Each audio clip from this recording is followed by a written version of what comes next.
Hello everyone and welcome to a new IK video. This is Kincaid from M14, and in this video we're gonna talk about the Chaos Immortals and we're gonna place them into a tier list compared to how strong they are among each other. So I'm not comparing the Chaos Immortals to any other epic immortals, I'm just comparing them to one another and placing them into a tier list. So please keep this in mind.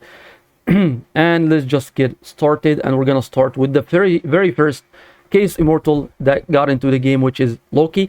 Loki from the very beginning had a unique mechanic, which is Confuse. Confuse wasn't really a new thing into the game. I think we had a skill that applies Confuse, which is, it was a blue skill. Yeah, this one, an instigation. So they actually got this skill and placed it into an immortal, and there we go. You had Loki, and he dealt some decent magical damage back then, but that was pretty much everything. There was a chance to increase the Confuse to a very high rate, so Loki was actually a problem to deal with from the very beginning. And recently they have buffed Loki, and he received a huge buff for his ultimate skill.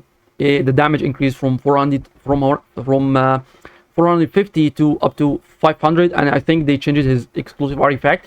So currently Loki is a very strong immortal. He deals insane amount of damage, so he goes to the OP tier just for the fact that Apollo exists in the game.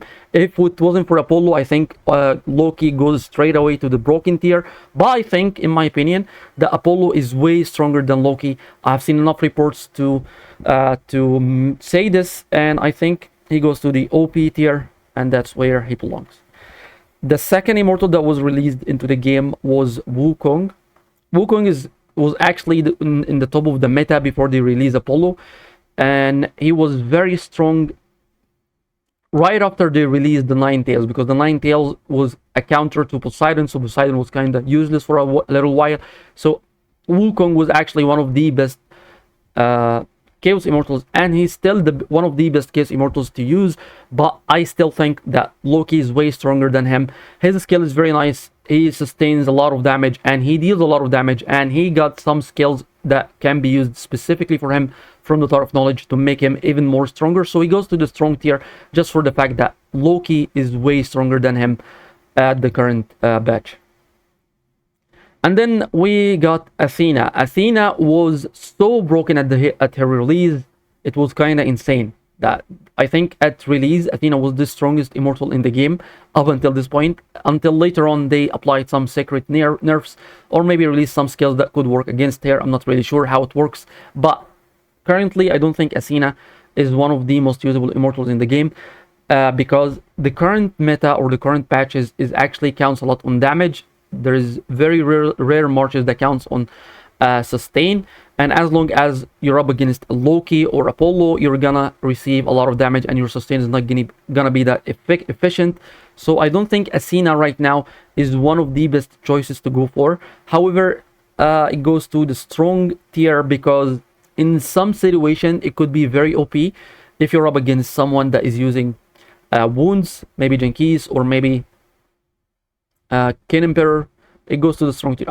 Maybe I could place her in the weak tier, because right now there's an immortal such as Apollo who actually could reduce the healings, the amount of healings, so it works as a counter for Athena as well. So I think it goes for the weak tier for now, because there is actually Apollo who counters Athena, and there's a couple of skills that could counter Athena as well, such as Drastic Action. It could reduce the healings.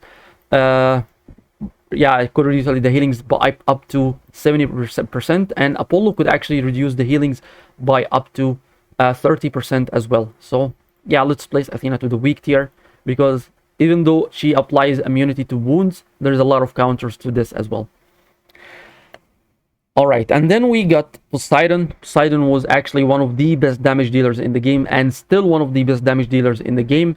But currently, after they released an immortal such as Nine Tails, she was a very strong counter to Poseidon, because she completely removed his dot damage or his continuous damage, which is actually was the main source of damage for Poseidon. So I think Poseidon is not the best in the meta right now, especially between Mega Whales, since they can actually counter each other by using an immortal such as Nine Tails. However, if you're looking for one case immortal that could change your march, I think Poseidon is a good choice. I've seen someone was a Poseidon. I think it was Leap from server 170. He was using a very strong Poseidon. I couldn't even beat him, and his Poseidon wasn't even maxed. I think it was spec 3 or spec 4. It's still a very solid immortal to use, but there is a better choices if you're looking for one case immortal. So I'm gonna place him in the, I don't think he's as strong as Wukong, to be honest, so I'm gonna place him in the weak tier as well. Yeah, I'm gonna place him in the weak tier. And then we got Fufu. Fufu is actually one of the best immortals to use in the game. She has a very unique mechanic, which is she applies immunity to all control effects. So she works as a counter for an immortal such as Himiko, an immortal such as Loki, any kind of immortal that applies control effect or crowd control. She works as a counter for this, and as an addition for this, she actually does a lot of heals. I think one of the best healers in the game, even better than Theodora, if it's not the best. So I think Fufu could easily go into the broken tier. Because if you're looking for one case immortal to completely change your march, I think Fufu could be a very nice option. And after Fufu, we got Anopus. Anopus is actually a very strong option, especially for mega whales. He applies a lot of damage. Not actually a lot of damage. He could deal some decent amount of damage. However, Theodora works as a counter for him, as long as I think Nine Tails works as a counter for him as well. And he's very defensive. He increases his defense, he increases his physical attack, and he increases the damage taken for the enemies by up to 20% by applying his ultimate skill. So I think he's a very strong option, so I'm gonna place him in the strong tier. However, I don't really like the immortal, honestly. If I'm being honest, I don't really like Anopus. If you're a low spender or maybe a mid spender who wants to get chaos immortals, never go for Anopus as your first option. I think he's even better than, I think even Poseidon is even better than Anopus. So I'm gonna place Poseidon here. I'm gonna place Anopus here. So that's it. So I'm gonna make this list like a good option for mid spenders to go for, not for the high spender, because high spender could actually afford more than one Chaos Immortals. However, mid spenders, if you could only afford one Chaos Immortal, then you don't need to go for the weak tier. You need to go for either the OP tier or the broken tier. And then we got Nine Tails, and the only good use for Nine Tails, honestly, is to counter Poseidon. So she's definitely a waste of money.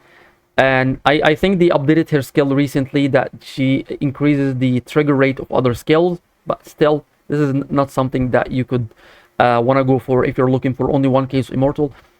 And she does some heals right now, and her exclusive artifact increases the heals, but still a waste of money in my opinion. Same for Ares. Ares is definitely a waste of money. I've seen a lot of people using him on their main marches, and I haven't seen anyone actually making results. So again, if you want to get one Chaos Immortal, never start with Ares. However, for Apollo, if I want to make a tier list on his own up there, even stronger than Broken, then he's definitely in this list. Apollo is one of the strongest immortals in the game, if not the strongest, the absolute strongest. His skill applies insane amount of damage, and if you have his exclusive artifact, this damage is increased by 30%. Not only this, but he also sustains a lot of damage, because once he casts his skill 3 times, he will reduce the damage received by 30%. He also has a chance to increase the healings for the enemies, a 70% chance to reduce the healings for the enemy by 30% for 6 seconds. All of this combined with a skill such as energy mastery and corrosive power, is gonna be an insane monster. I've seen a lot of reports for Apollo dealing an insane amount of damage, even for players who do not have him maxed. I think spec 1 or spec 3 maximum dealt up to 100% or 100 million damage, or maybe even 120 million damage against marches that heals. So Apollo is my absolute favorite case immortal. So I'm gonna be a little bit based here and place him in the broken tier, even though he's actually broken. So this is my tier list for all the Chaos Immortals. I'm still not 100% sure about Poseidon and Anopus, to be honest, but this is my tier list for now. and I think it's pretty much fine. This is up to changes regarding maybe the batches they make, the updates, the nerfs, the buffs they apply. Maybe I feel there is a buff coming for Aris, even though it could be a secret buff. I'm not 100% sure, but we will see in the future how it goes. This will be all for this one. Thank you so much for watching. Don't forget to subscribe to the channel and have a wonderful day.